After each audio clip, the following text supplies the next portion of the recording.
This is the Summer Sun Hanging Basket Kit. This kit is only $91 and it comes with everything from the basket to the silk florals for an easy, maintenance-free design. Exactly. This one is made in our Oxford rigid wire hanging basket with a floral foam block.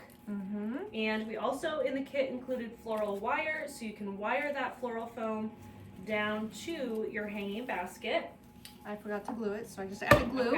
Okay. Then we have the English ivy bush, beautiful coated bush. We have 2 flame poppy sprays, 2 pink passion rudbeckia sprays, the stunning white UV protected hydrangea, and a UV protected lace fern. There we go. Beautiful kit. Okay, let's get started. So I think we're going to keep all of the stems intact. We're not going to cut the bushes apart, but you can see from this ivy, it's got a couple of long trailers. So we're going to position and shape the long trailers to be opposite sides. In our second to the longest pieces, stretching those opposite sides. We're going to put this whole stem in the center of our foam, the entire brick of foam. It should be glued and then wired over for extra stability is what we generally do. And then just to ensure nothing goes anywhere, I'm going to put a dot of glue and pop that first into my basket. I'm also sinking that all the way down for maximum fullness. The leaves, when they're close to the foam, will help it look the most full that way. And then the second piece that goes in will be the lace fern. We can't overlap, we can overlap them, they're only going to be able to be so close, but I just try to put the 2 stems virtually right on top of each other. And then you can kind of pull the ivy around through. You could certainly cut this if you needed to. What I'm trying to do here is keep it simple and illustrate kind of a cheater way to do it. So hopefully that is making it easier by not cutting any of the stems. Let me hold that up and show you. They mix pretty well, and we have to come back and shape this extra straight ivy. It's too straight.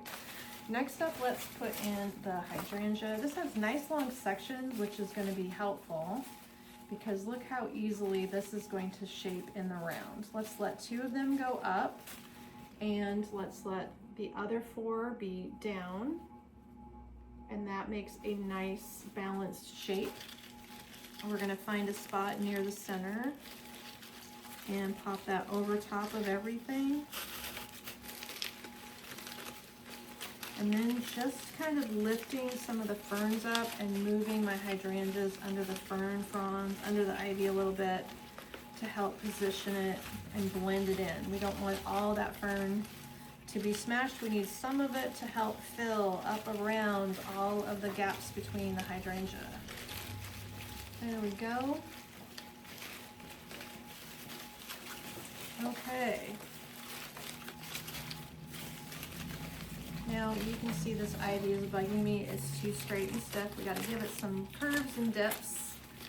So we're going to drop it over the side by bending it and working the shape a little bit here. That will help it look more realistic because your ivy is definitely going to fall with gravity over the side of the pot. So that's what we want to emulate with the shape. And then you have the 2 and 2 stem sections here. They are cut. So we've got the rudbeckia with the stems cut pretty short, and we're going to cut this poppy off pretty short. They're basically going to be in a quadrant, 2 and 2 and 2 and 2, like so. So once you see that they're just going to go opposite each other, you can get some glue on those stem ends and pop them right into the foam. That will add our strong dose of color. And it depends how much you want them to hang out or be tucked in. The stem length will determine that. They're moderately hanging out here. I think that is pretty showy in a hanging basket. To have lots of things spiking out of it always looks pretty dynamic. If it gets too tightly done, it looks pretty compact. This maybe looks more natural. Lots of fun color today. color is, you know, necessary in summer designs and also just needed. If you are in the coastal areas, we're jealous because in the winter in Nebraska, everything is dead and gray. Exactly. So as So we're all soon ready as for spring color. hits, we put a lot of color indoors and outdoors because it is needed around here. That it is. Okay, I think we got it. So all that would be left to do would be to clip on the little hanger. Easy to do. There's slots in the metal of the basket where they go, and spinning that around. Take a good look. Wow. You There make we that have it. so simple. Beautiful.